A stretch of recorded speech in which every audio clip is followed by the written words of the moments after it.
سوال یہ ہے حضور کہ جس طرح سب مسلمان جتنے بھی ہیں، یہ شیعہ سنی لیٹرن جتنے بھی ہیں، یہ سب مانتے ہیں کہ ہر صدی میں ایک امام آتے ہیں، مجدد آتے ہیں. 12 صدیوں میں 12 مجدد ہیں. اب کس کو مجدد کہتے ہیں؟ جو دین کی تجدید کرنے والے ہوں. کس کو کہہ رہے ہیں؟ کوئی نام لیتے ہیں کسی مجدد کا؟ نہیں، یہی پوچھیں.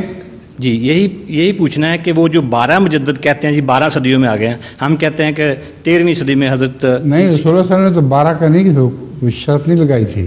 جی ہر صدی کے سر پہ مجدد آئے گا، یہ فرمایا تھا. ٹھیک ہے.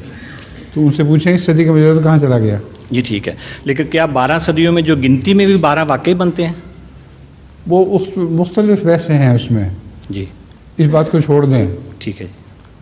سب کہتے تو ہے نا کہ آیا ہے 12. جی ہم کسی کا نام لیں، وہ کسی اور کا نام لے دیں، یہ بحث ہے، الگ ہے.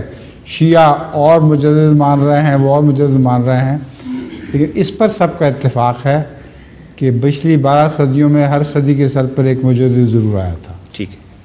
یہ تو اتفاق ہے نا. جی. اب کا مجدد کہاں چلا گیا؟ یہ تو ہم کہتے ہیں، وہ تو کہتے ہیں ابھی آنا ہے. آپ پکڑیں ان کو. جی ٹھیک ہے.